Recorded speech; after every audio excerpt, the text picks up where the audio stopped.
ಜಯವು ಒದಗುವ ಪರಿಯುಳಂತದಿ ಹರಸು ಗುರುರಾಯ. ನೀನೆ ಹರಸಿದ ಮೇಲೆ ಎನಗಿನ್ಯಾವ ವಿಘ್ನದ ಭಯಗಳಿಲ್ಲವು. ಸೂತ್ರಧಾರಿಯೇ ನೀನೆ ಕೃಪೆಯೊಳು ಕೃತಿಯಂ ನಡೆಸೋ. ಶಂಖ ಚಕ್ರ ಕಪಾಲ ಖಡ್ಗವು ಪರಿಘ ಬಾಣವು ಬಿಲ್ಲು ಶೂಲ ಭುಷುಂಡಿ ಗದೆ ದಶಕರದಿ ಕಾಣುವ ವಿವಿಧವಾಯುಧವು. 10 ಶಿರಗಳು 10 ಕಾಲ್ಗಳು ಶಿವನ ಪರಿತ್ರಿನೇತ್ರದಿಂದಲೇ ನೀಲವರ್ಣದ ದಿವ್ಯ ಕಾಂತಿಯುಕ್ತವಾಗಿರುವ ಬ್ರಹ್ಮದೇವನು ಆದಿಶಕ್ತಿಯ ಭಾವದಿಂದಲೇ ಸ್ಮರಿಸಿ ಸ್ತುತಿಸುತ್ತ ಪಡೆದ ನಾನಿಜ ಮಾತೆ ಚರಣದ ದಿವ್ಯ ದರ್ಶನವ. ಬ್ರಹ್ಮದೇವನು ಸ್ತುತಿಸಿದ ಪರಿ ಇಂದು ನಾಮಃ ಕಾಳಿಕಾಂಬೆಯ ಚರಣಯುಗಲಕ್ಕೆ ಭಾವದಿಂದಲೇ ಗೈವೆ ವಂದನೆಯ. ಪೂರ್ವದಿ ಕಥೆ ಜ್ಞಾನಿ ಮೇಧಾ ಋಷಿಯು ಪೇಳಿದ ಸುರಥ ರಾಜಗೆ ಜ್ಞಾನದೊಳು ತಾರಿತು ವಿಪ್ರಗೆ ಪೇಳ್ದ ಮಾರ್ಕಾಂಡೆ. ಪೇಳ್ದ ಮುನಿ ಮಾರ್ಕಾಂಡೆ ನುಡಿಯನು ಪೇಳ್ವೆನ ಶ್ರೀಧರನ ಕೃಪೆಯೊಳು ಭಕ್ತಿಯಿಂದಲೇ ಲಾಲಿಸಿರಿ ನೀವು ಎನ್ನ ಭಕ್ತರಿರ. ಸರಳ ಭಾಷೆಯೊಳು ದೇವಿ ಮಹಿಮೆ ಪೇಳಿ ನಿಮ್ಮೊಳು ಜ್ಞಾನ ಭಕ್ತಿಯ ಬೆಳೆಸಲು ಸುಗೆಗೈದ ಕೃತಿಯನ್ನು ಕೇಳಿ ಭಕ್ತರಿರ. ಭಕ್ತಿ ಭಾವವು ವೃದ್ಧಿಯಾಗಲು ಶಕ್ತಿ ದರ್ಶನ ದೊರೆಯುವುದಾಗಲೇ ಮಾತೆ ಕಾಳಿಗೆ ಬಂದು ಅಭಯವ ನೀಡುವಳಿದು ನಿಜವು. ರಾಜ್ಯದ ಸಂಪದಗಳೆಲ್ಲವೂ ಗತಿಸಿ ಹೋಗಲು ವನಕ್ಕೆ ತೆರಳಿದ ಸುರಥ ರಾಜಗೆ ವೈಶ್ಯನೋರ್ವನ ಸಖ್ಯವಾಗಿರಲು ಶಾಂತಿ ಲಭಿಸದೆ ಖಿನ್ನ ಭಾವದಿ ವೈಶ್ಯನೊಂದಿಗೆ ಸುರಥ ರಾಜನು ಹೋಗಿ ಮೇಧಾ ಋಷಿಗೆ ವಂದಿಸಿ ಪೇಳ್ದ ವ್ಯಥೆಗಳನ್ನು. ರಾಜ್ಯಧನ ಸಂಪದವು ಹೋಗಿನ ತನ್ನ ವ್ಯಥೆಯನ್ನು ರಾಜ ಪೇಳಲು ವೈಶ್ಯ ಪೇಳಿದ ಸತಿಯು ಸುತರಿಂದಾದ ವ್ಯಥೆಗಳನ. ಕೇಳು ಮುನಿವರ ವನಕ್ಕೆ ಬಂದರು ಮೋಹ ಮಮತೆಯು ಬಿಡದು ಎಂದನು. ಸತ್ಯವಲ್ಲದ ವಿಷಯದೊಂದಿಗೆ ಮನವು ರಮಿಸುತ್ತಿದೆ. ಬಳಲಿದೆವು ನಾವು ಹೀನ ಸ್ಥಿತಿಯೊಳು ಗತಿಯು ಕಾಣದೆ ಮುನಿವರೇಂದ್ರನೇ ಶರಣು ಬಂದೆವು ದೀನ ಭಾವದಿ ಕೃಪೆಯ ನೀ ತೋರೋ. ಕೇಳಿದರು ಶಿವರ ರಾಜ ವೈಶ್ಯರ ವ್ಯಥೆಗಳರಿಸಲು ಮಾಡಿ ಯೋಜನೆ ಬೋಧೆಗೈದನು ದಿವ್ಯ ಜ್ಞಾನದ ನುಡಿಗಳೀವರಿಗೆ. ಕೇಳು ರಾಜನೆ ವಿಷಯ ಜ್ಞಾನವು ಮನುಜನಂತೆಯೇ ಪ್ರಾಣಿಗಿರುವುದು. ಅದುವೇ ಜ್ಞಾನವಿದೆಂಬ ಭಾವದಿ ಭ್ರಮೆಗೆ ಸಿಲುಕುವರು. ಕೇಳಿ ನಿಮ್ಮಯ ವ್ಯಥೆಯ ರೋಗಕ್ಕೆ ಜ್ಞಾನವೆಂಬ ಭಿಷಗ ಹೊಂದಿದೆ. ಇದನ್ನು ಪಡೆಯಲು ಮಾತೆಯಂಬಿಕೆ ಕೃಪೆಯ ಬಲಬೇಕು. ಜೀವಿಯು ಮಹಾಮಾಯೆಯಿಂದಲೇ ಜ್ಞಾನವಿಲ್ಲದೆ ಆಳವಾಗಿಹ ಮೋಹ ಮಮತೆಯ ವಾಪಿಯೊಳು ತಾ ಸಿಲುಕಿ ಹೋಗುವುದು. ದೇವಿಯೇ ಮಹಾಮಾಯೆಯಾಗಿದೆ ದೇವಿಯಿಂದಲೇ ಭವದ ಭ್ರಾಂತಿಯು ಎಂದು ಬರೆದ ಪುರಾಣದೋಕ್ತಿಯ ಖಂಡಿಸುತ್ತ ಗುರುವು. ದೇವಿಗೆ ಮಹಾಮಾಯೆಯೆಂಬ ನುಡಿಯ ಖಂಡಿಸಿ ನಮ್ಮ ಗುರುವರ ದೇವಿ ಜ್ಞಾನಾನಂದ ರೂಪಳು ಎಂದು ಪೇಳಿದನು. ಮಾಯೆಯೆಂಬುದು ಹುಸಿಯ ತೋರಿಕೆ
ವಧಿಸಲು ಸುಗೆ ಬರಲು ಬ್ರಹ್ಮನು ದೇವಿ ಸ್ಮರಿಸಿದನು. ಯೋಗ ನಿದ್ರಾ ರೂಪಳಂಬಿಕೆ ನೀನೆ ನಿಜ ಜಗದಾತ್ಮ ಶಕ್ತಿಯು. ಮಾತೆ ನಿನ್ನಯ ಸತ್ತೆಯಿಂದಲೇ ಸೃಷ್ಟಿ ಸ್ಥಿತಿ ಲಯವು. ದೇವಿ ನೀನೇ ಲೋಕಮಾತೆಯು, ದೇವಿ ನೀನೇ ಸ್ವಧೆಯು ಸ್ವಾಧೆಯು. ದೇವಿ ನೀವ ಷಟ್ಕಾರವಾಗಿ ಸ್ವರವು ನೀನಿರುವೆ. ದೇವಿ ನೀನೆ ಸುಧಾತ್ಮ ರೂಪಿಣಿ, ದೇವಿ ನೀ ಜಗದಾತ್ಮ ರೂಪಿಣಿ. ದೇವಿ ನೀ ನಿಜ ಪ್ರಣವ ರೂಪಿಣಿ, ನೀನೆ ಜಗನ್ಮಾತೆ. ದೇವಿ ನೀನೆ ಸಂಧ್ಯೆ ರಾತ್ರಿಯು, ದೇವಿ ನೀನೆ ಬ್ರಹ್ಮ ವಿದ್ಯೆಯು. ದೇವಿ ನೀನೆ ಪರಮ ಮಾತೆಯು, ನೀನೆ ಸಾವಿತ್ರಿ. ಜಗದ ಸೃಷ್ಟಿಯು ಜಗದ ಪಾಲನೆ, ಜಗದ ಲಯವನ್ನು ಮಾಡುವ ನಿನ್ನಯ ದಿವ್ಯ ರೂಪವ ಸ್ಮರಿಸಿ ಭಾವದಿ ಸ್ತುತಿಯ ಗೈಯುವೆನು. ದೇವಿ ನೀನೇ ಮಹದ ವಿದ್ಯೆಯು, ದೇವಿ ನೀನೇ ಶ್ರದ್ಧೆ ಮೇಧೆಯು. ದೇವಿ ನೀನೇ ಸ್ಮೃತಿಯ ರೂಪಳು, ನೀನೇ ಮಹಾದೇವಿ. ದೇವಿ ನೀನೆ ಕಾಳರಾತ್ರಿಯು, ದೇವಿ ನೀನೆ ಮಧ್ಯರಾತ್ರಿಯು. ದೇವಿ ನೀ ಮಹಾರಾತ್ರಿ ರೂಪಳು, ನೀನೆ ಈಶ್ವರಿಯು. ನೀನೆ ಲಕ್ಷ್ಮಿ, ನೀನೆ ಲಜ್ಜೆಯು, ನೀನೆ ಬುದ್ಧಿಯು, ನೀನೆ ಪುಷ್ಟಿಯು. ನೀನೆ ತುಷ್ಟಿಯು, ನೀನೆ ಶಾಂತಿಯು, ನೀನೆ ನಿಜ ಶಾಂತಿ. ದೇವಿ ನಿನ್ನಯ ಕರದಿ ಶೂಲವು, ದೇವಿ ನಿನ್ನಯ ಕರದಿ ಖಡ್ಗವು. ಗದೆಯು ಬಾಣವು ಶಂಖ ಚಕ್ರವು ಕರದಿ ಶೋಭಿಪುದು. ಮಾತೆ ನೀ ಅತಿ ಸೌಮ್ಯ ರೂಪಳು, ಮಾತೆ ನೀ ಮಹಾಶಕ್ತಿ ರೂಪಳು. ಮಾತೆ ನಿನ್ನಯ ರೂಪವನ್ನು ನಾ ಹೇಗೆ ಬಣ್ಣಿಸಲಿ. ಯೋಗ ನಿದ್ರೆಯುಳಿರಲು ವಿಷ್ಣು ಸ್ತುತಿಸನನ್ಯರು ಇಲ್ಲ ಜಗದುಳು. ಆದಿ ಮಾತೆ ನೀನೆ ಕರ್ತೃ ಶಕ್ತಿ ರೂಪಿಣಿಯು.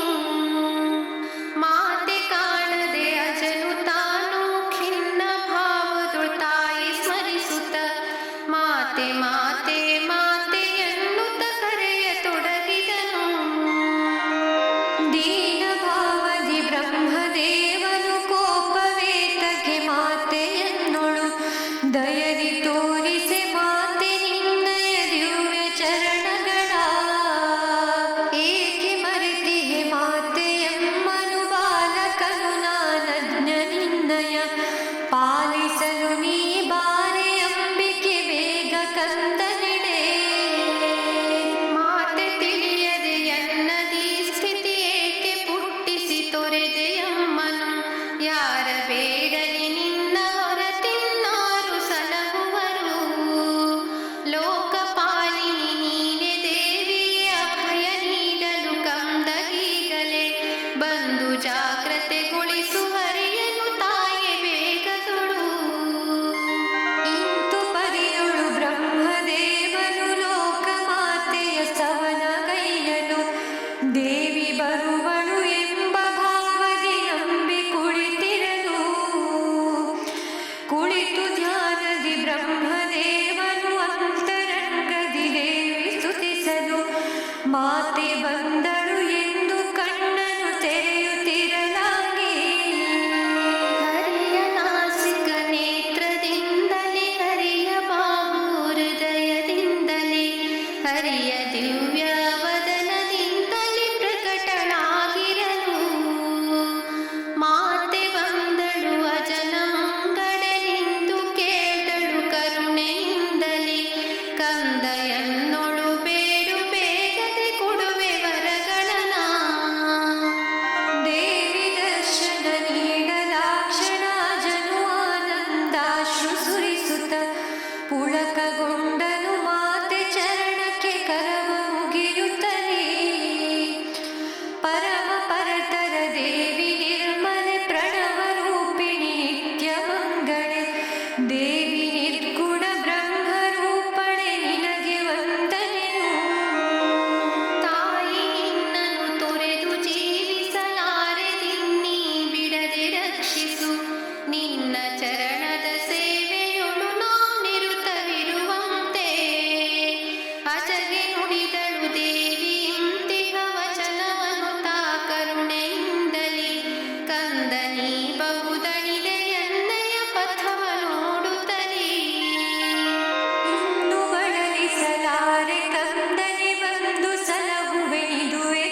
ಅಸುರರೊಂದಿಗೆ ಸಮರಕ್ಕಿಳಿದನು ಚಕ್ರ ತಾಪಿಡಿದು.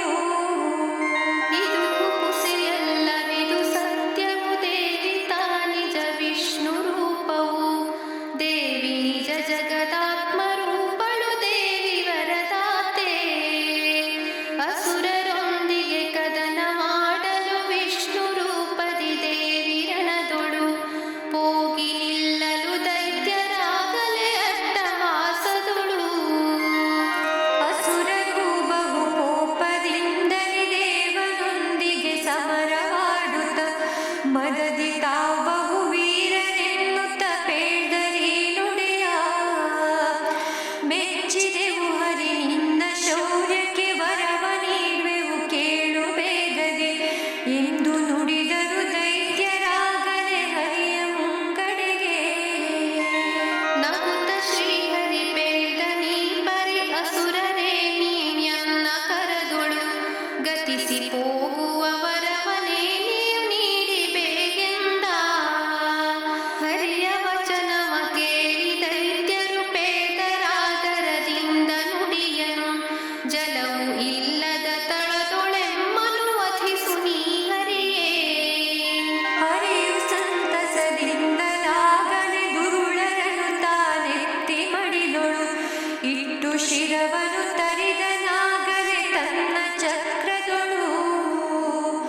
ಖಳರ ಶಿರವನು ತರಿಯಲಾಕ್ಷಣ ಹರಣವಳಿದ ಖಳರ ನೋಡುತ್ತ ಅಜನು ಗೈದನು ಭಾವದಿಂದ ಹರಿಯ ನಿಜ ಸ್ತುತಿಯ.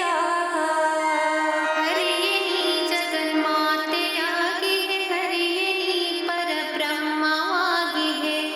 ಹರಿ ನೀ ತೋರಿದ ಜನನಿ ರೂಪವ ಸ್ಮರಿಸಿ ಸ್ತುತಿಸುವೆನು. ತ್ರಾಹಿ ಶಾಂಭವಿ ಮಾತೆ ಭೈರವಿ, ತ್ರಾಹಿ ಶಿವಶಕ್ತ್ಯಾತ್ಮೆ ಶಂಕರಿ. ತ್ರಾಹಿ ಹೇ ಪರಬ್ರಹ್ಮ ರೂಪಿಣಿ ನಿನಗೆ ವಂದನೆಯು. ನೀನೆ ವಿಶ್ವವು ಸ್ಥೂಲ ರೂಪಳು, ನೀನೆ ಜಗದೊಳು ಸೂಕ್ಷ್ಮ ರೂಪಳು. ನೀನೆ ಧರಿಸಿ ಹೆಸರುವ ಜೀವಿಗಳಿರುವ ರೂಪವನು. ಇಂತು ಪರಿಯೊಳು ಬ್ರಹ್ಮದೇವನ ಸ್ತುತಿಗೆ ದೇವಿಯು ಪ್ರಕಟಳಾದಳು. ಮಾತೆ ತೋದಳು ದಿವ್ಯ ಮಹಿಮೆಯ ರಾಜನೀ ಕೇಳು. ಕೇಳಿ ಚರಣಾಶ್ರಮದ ಭಕ್ತರೆ ಮುಂದಣದ ಅಧ್ಯಾಯ ಪೂರ್ವದಿ. ದೈತ್ಯ ಮಧುಕೈಟಭರ ಕಥೆಯಿದು ತತ್ವವಾಗಿಹುದು. ದೈತ್ಯ ಮಧುಕೈಟಭರು ನಿತ್ಯವು ರಾಗದ್ವೇಷದ ರೂಪದಿಂದಲಿ ಬ್ರಹ್ಮ ಭಾವನೆ ಅಳಿಸಲು ಸುಗ ಛಲವ ಪೊತ್ತಿಹರು. ಮನವು ಕಲುಷಿತವಾಗಲಾಕ್ಷಣ ಜನಿಸಿ ಮಧುಕೈಟಭರು ಜೀವಿಗೆ ಯಶದ ಪಥದೆಡೆ ಚಲಿಸದ ಪರಿಛಲವ ಹೂಡುವರು. ಬ್ರಹ್ಮದೇವನ ಪರಿಯೊಳ್ ಭಾವದಿ ನಿಂತು ದೇವಿಯ ಸ್ತುತಿಯ ಕೈದೊಡೆ. ಅಜ್ಞಾನ ಭ್ರಾಂತಿಯ ನಿದ್ರೆ ಜೀವಿಗೆ ದೂರವಾಗುವುದು. ರಾಗದ್ವೇಷಗಳೆಂಬ ಅಸುರರ ತರಿಯಲು ಸುಗ ವಿಷ್ಣು ತೋರಿದ ಯುಕ್ತಿಯನ್ನು ನಾವು ಜ್ಞಾನದಿಂದಲೇ ಅರಿತುಕೊಳ್ಳುವುದು. ಜಲವೇ ಇಲ್ಲದ ತಾಣವೆಂದರೆ ವಿಷಯವಿಲ್ಲದ ಸಂತ ಸಂಗವು. ಸಂತ ವಚನದಿ ರಾಗದ್ವೇಷಗಳಳಿದು ಹೋಗುವುದು. ರಾಗದ್ವೇಷವ ಛಲದಿ ಜಯಿಸುವುದ ಸಾಧ್ಯವಾಗಿದೆ ಎಂಬ ವಚನವ ಬುಧರು ತಮ್ಮ ಸ್ವಾನುಭವದಲ್ಲಿ ಕಂಡು ಪೇಳಿಹರು. ಛಲದಿ ಜಯಿಸಲ ಸಾಧ್ಯವಾಗಿ ರಾಗದ್ವೇಷಗಳೆಂಬ ಸುರರ ಯುಕ್ತಿಯಿಂದಲೇ ಸಂತ ಸಂಗವ ಗೈದು ಜಯಿಸುವುದು. ಇಂತು ಪರೆಯೊಳು ರಾಗದ್ವೇಷವನಳೆದು ಜ್ಞಾನವ ಪಡೆಯಲು ಸುಗ. ಹರಿಯು ತೋರಿದ ಲೀಲೆ ಇದುವೇ ದೇವಿ ಮಹಿಮೆ ಇದು. ಭಕ್ತರೇ ನೀವು ತತ್ವದರ್ಥವ ತಿಳಿಯಲು ಸುಗ.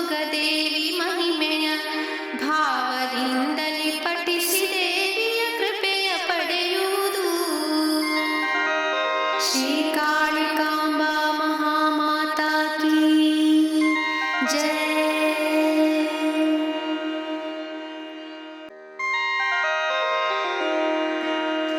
अथ द्वितीयोऽध्यायः। श्रीगुरुभ्यो नमः। ಕೇಳಿ ಚರಣಾಶ್ರಮದ ಭಕ್ತರಿ ದತ್ತ ದೇವಗೆ ನಮಿಸಿ ಭಕ್ತಿಯೊಳ್ ಪೇಳ್ವೆ ಮಹಾದೇವಿ ಮಹಿಮೆಯ ದಿವ್ಯ ಕಥೆಗಳನ್ನು. ಸ್ವಾಮಿ ಶ್ರೀಧರ ನಿನ್ನ ದಾಸಗೆ ಅಭಯ ನೀಡಿ ಪೊರೆಯಲು ಸುಗ ಬಂದು ಬೇಗದಿ ದಯವ ಮಾಡ್ಪುದು ನಿನಗೆ ಶೋಭಿಪುದು. ಮಾತೆ ಶ್ರೀಧರ ಜನನಿ ಕಮಲೆ ನಿನ್ನ ಕಂದಗೆ ಕೃಪೆಯೊಳಿಂದಲಿ ಬರೆದ ಕೃತಿಯೊಳು ಕುಂದೆನಿಸದೆ ದಯವ ತೋರುವುದು. ದೇವಿ ಕಮಲಾಸನೆ ಭಗವತಿ ದೈತ್ಯ ಮಹಿಷಾಸುರನ ಮರ್ದಿನಿ ದೇವಿ ನೀ ಮಹಾಲಕ್ಷ್ಮಿ ಅಂಬಿಕೆ ದೇವಿ ಮಹಾಕಾಳಿ. ಆವ ದೇವಿಯು ಅಷ್ಟಭುಜದೊಳು ಅಕ್ಷಮಾಲಿಕೆ ಪರಶು ಖಡ್ಗವು ಗದೆಯು ವಜ್ರಾಯುಧವು ಬಾಣವು ಪದ್ಮಶೂಲವನು ದಂಡ ಪಾಶವು ಡಾಲ ಚಕ್ರವು ಕರಕಮಂಡಲು ಸುರದ ಪಾತ್ರೆಯು ಶಂಖ ಗಂಟೆಯು ಪರಿಘಧರಿಸಿದ ಮಾತೆ ಲಕ್ಷ್ಮಿಯನು. ದಿವ್ಯ ರೂಪವ ಮನದಿ ಸ್ಮರಿಸುತ್ತ ಋಷಿಯುತ ಬಹು ಭಕ್ತಿ ಭಾವದಿ ರಾಜಸುರಥಗೆ ಪೇತನಿ ಪರಿದೇವಿ ಮಹಿಮೆಗಳ. ರಾಜಸುರಥನೆ ಪೂರ್ವದೊಳು ಬಹುದೇವ ಅಸುರರೊಳ್ ಕದನವಾಗಿಹ ದಿವ್ಯ ಕಥೆಯನ್ನು ಕೇಳು ಭಾವದಿ ಎಂದರು ಶಿವಯ್ಯ. ದೇವಾಸುರರು ಯುದ್ಧವಾಗಲು ಸುರರು ಸೋಲಿನೊಡೆದರಿ ಹೋದರು. ಗುರುತು ಮರೆಸುವ ವೇಷದೊಳು ತಾವು ಕ್ಷಿತಿಯ ತಿರುಗಿದರು. ಜಯವೂದಗಲು ಅಸುರ ಮಹಿಷನು ಸೆಳೆದನಿಂದ್ರನ ಪದವಿ ಬಲದೊಳು ಕೆಡವಿವರ ಕುಬೇರ ವರುಣರ ಪದವಿಯೊಳು ತಾನು. ಅವನ ಜಯಿಸುವರಿಲ್ಲ ಜಗದೊಳು ಎಂಬ ಭಾವದಿ ಸುರರು ಭಯದೊಳು ಪೋಗಿ ಹರಿಹರ ಚರಣದಡಿಯೊಳು ಬಾಗಿ ಬೇಡಿದರು. ಶರಣು ಶ್ರೀಧರಗೆಂದ ಇಂದ್ರನು ಶರಣು ಶ್ರೀಹರಿಗೆಂದ ದಕ್ಷನು ಶರಣು ಶ್ರೀಧರಗೆಂದ ವರುಣನು ಸುರರನೊಡಗೂಡಿ. ರಕ್ಷಿಸೆಮ್ಮನು ಭೂತನಾಥನೆ ರಕ್ಷಿಸೆಮ್ಮನು ಲೋಕನಾಥನೆ ರಕ್ಷಿಸೆಮ್ಮನು ವರದ ಶಂಕರ ಭಕ್ತ ವತ್ಸಲನೇ. ಸುರರು ಈ ಪರಿ ವಿಷ್ಣು ಶಿವನನ್ನು ಸ್ತುತಿಸಿ ಕಂಬನಿಗರೆಯಲಾಕ್ಷಣ ಕೋಪಗೊಂಡರು ವಸುರರಾಕೃತಿ ಕಂಡು ಹರಿಹರನು. ಹರಿಯ ವದನಾದಿಂದ ತೇಜವು ಅಜನ ವದನಾದಿಂದ ತೇಜವು ಹರನ ವದನಾದಿಂದ ತೇಜವು ಪ್ರಕಟವಾಗಿರಲು.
ಇತ್ತ ಮಾತೆಯ ಚರಣದಡಿಯಲ್ಲಿ ಗೈರ ವಂದನೆಯ ಸಿಂಹವನು ಗಿರಿರಾಜ ದೇವಿಗೆ ತಂದು ಅರ್ಪಿಸಿ ನಮಿಸಿ ಪ್ರಾರ್ಥನೆ ಮಾಡಲಾಕ್ಷಣವರ ಕುಬೇರನು ಇತ್ತ ಜಲಪಾತ್ರೆ ನಾಗರತ್ನದ ಹಾರವನು ತಾ ಆದಿಶೇಷನು ಇಡಲು ದೇವಿಗೆ ನಾದಗೈದಳು ಅಟ್ಟಹಾಸದಿ ಘೋರ ರೂಪಿಣಿಯು ದೇವಿಗೈದಳು ದಿವ್ಯ ನಾದವನ ಭವು ಗುಡುಗಿತು ಪ್ರಳಯದ ಪರಿ ಕ್ಷಿತಿಯು ನಡುಗಿತು ಉಕ್ಕಿತಾಗಲೇ ಸಪ್ತ ಸಾಗರವು ಗಿರಿಯು ನಡುಗಲು ಭಯದಿ ಜೀವಿಯು ತ್ರಾಹಿ ತ್ರಾಹಿ ಮಾತೆ ಎನ್ನುತ್ತ ದೀನ ಸ್ವರದಲ್ಲಿ ದೇವಿಯೊಳು ತಾವು ನಮಿಸಿ ಬೇಡಿದರು ದಿವ್ಯ ರೂಪವ ತೋರಲಾಕ್ಷಣ ಸಕಲ ಸುರರತಿ ಹರುಷದಿಂದಲೇ ಲೋಕ ಮಾತೆಗೆ ಜಯದ ಘೋಷವ ಭರದಿ ಮಾಡಿರಲು ಸುರರು ಕೈದಿಹ ಜಯದ ಘೋಷವ ಕೇಳಿ ಮುನಿಗಳು ಕರವ ಜೋಡಿಸಿ ಸ್ತೋತ್ರಗೈದರು ಮಾತೆ ಶಂಕರಿ ದೇವಿ ಮುಂಗಡೆಗೆ ದೇವಿ ನೀ ಆನಂದಕಾರಿಣಿ ದೇವಿ ನೀ ನಿಜ ಶಾಂತಿ ರೂಪಿಣಿ ದೇವಿ ನೀ ನಿಜ ಶಕ್ತಿ ರೂಪಿಣಿ ನಿನಗೆ ವಂದನೆಯು ಮಾತೆ ಮಾಹೇಶ್ವರಿಯೇ ಭೈರವಿ ಸೋತು ಬಂದೆವು ಅಸುರರಿಂದಲೇ ಜ್ಞಾನದಾಯಿನಿ ನೀಡು ಅಭಯವ ನಿನ್ನ ಭಕ್ತರಿಗೆ ಮುನಿಗಳಾದರದಿಂದ ಸ್ತುತಿಸಲು ಮಾತೆ ಭಕ್ತರಿಗ ಭಯ ನೀಡುತ್ತ ಅಟ್ಟಹಾಸದಿ ಗೈದು ಗರ್ಜನೆ ಸಿಂಹವೇರಿರಲು ದೇವಿ ಕ್ಷೋಭೆಯು ಕ್ಷಿತಿಯು ನಡುಗಲು ದೈತ್ಯರಾಗಲೆ ಕವಚ ಧಾರಣೆ ಗೈದು ಯುದ್ಧಕ್ಕೆ ಸಿದ್ಧರಾದರು ಕ್ರೋಧ ಮದದೊಳಗೆ ದೈತ್ಯ ಮಹಿಷಾಸುರನು ಏನಿದು ಕೇಳಿ ಬರುತ್ತಿದೆ ಸಿಂಹ ಗರ್ಜನೆ ಎಂದು ಕ್ರೋಧದೊಳೆದ್ದು ದೇವಿಯ ಮುಂದೆ ಬಂದಿರಲು ದೇವಿ ರೂಪವ ಕಂಡು ಕೋಪದಿ ಸಮರ ಕೆಳಿದರು ಮದದಿ ದೈತ್ಯರು ವಿವಿಧ ಅಸ್ತ್ರವ ಪಿಡಿದು ದೇವಿಯ ಮುಂದೆ ಬರಲಾಗಿ ದೈತ್ಯ ಮಹಿಷನ ಸೇನೆಯ ಅಧಿಪತಿ ಚಿಕ್ಷುರ ನಾಮದ ಅಸುರನೋರ್ವನು ಕೋಟಿ ರಥಿಕರ ಕೂಡಿ ಯುದ್ಧವ ಗೈಯ ತೊಡಗಿದನು ಉದಗ್ರನೆಂಬ ದೈತ್ಯ ರಥದೊಳು ಬರಲು ತಾ ಅಸಿಲೋಮ ಭರದಲ್ಲಿ ಕದನಕ್ಕೆಂದು ಬಂದನಾಗಲೇ ಭಾಷ್ಕಲನ ಸಹಿತ ಸಹಸ್ರವಾಗಿ ಅಶ್ವಗಜಗಳು ಸಹಸ್ರವಾಗಿ ರಥವು ರಥಿಕರು ಸಹಸ್ರವಾಗಿ ಸೈನ್ಯವೆಲ್ಲವೂ ಸುತ್ತುವರಿದಿರಲು ಚಂಡರುಳು ಪ್ರಚಂಡನಾನಿಹೆ ಎಂದು ತನ್ನಯ ಶೌರ್ಯ ಪೇಳುತ್ತ ಕದನ ಮಾಡಲು ದೇವಿ ಮುಂಗಡೆ ಬಂದ ಸಿಲೋಮ ಕಾಡಿ ಕೋಪದಿ ದೈತ್ಯನಾರಥ ಕೆಡವಿ ಬಲದುಳು ಬಾಣವೆಸೆಯುತ್ತ ಶೌರ್ಯದುಳು ಅತಿ ದೈತ್ಯ ಸೈನ್ಯಕ್ಕೆ ಭಯವ ಮೂಡಿಸುತ್ತ ಮತ್ತೆ ಧನುರಥ ಸಹಿತ ಕದನಕ್ಕೆ ಬಂದನ ಅಸಿಲೋಮ ದೈತ್ಯನು ಕಡಿದಳಂಬಿಕೆ ರಥದ ಸಹಿತವು ಅವನ ಅಸ್ತ್ರವನು ಪೇಳ್ದನ ಅಸಿಲೋಮ ದೇವಿಗೆ ಮೆಚ್ಚಿದೆನು ನಾನಿನ್ನ ಬಲವನು ಪೇಳ್ವೆ ನೀ ಸ್ತ್ರೀಯಲ್ಲ ನಿಜವಿದು ಪರಮ ದೈವವೇ ನೀ ದೇವಿ ಪೇದಳು ಕೇಳು ದುರುಳನೆ ನುಡಿದೆ ನಿನ್ನಯ ವಚನದಿಟವಿದು ನಾನು ಸ್ತ್ರೀ ನಿಜವಲ್ಲ ಸುರನೆ ನಾನೇ ಪರದೈವ ಸುರರ ಪ್ರಾರ್ಥನೆ ಕೇಳಿ ನಿಮ್ಮನ್ನು ವಧಿಸಲು ಸುಗಯನ್ನ ರೂಪವು ಇನ್ನು ನಿಮ್ಮನು ಕಾಲನಾಲಯದೆಡೆಗೆ ನೂಕುವೆನು ದೇವಿ ವಚನವ ಕೇಳಿ ಅಸುರನು ನಕ್ಕುರಣದುಳು ಎತ್ತಿ ಶೂಲವ ಎಸೆದನಾಗಲೇ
ಸಕಲ ದೈತ್ಯರ ಅಸ್ತ್ರವನ್ನು ತಾ ಖಂಡಿಸಿರಲಾಗಿ.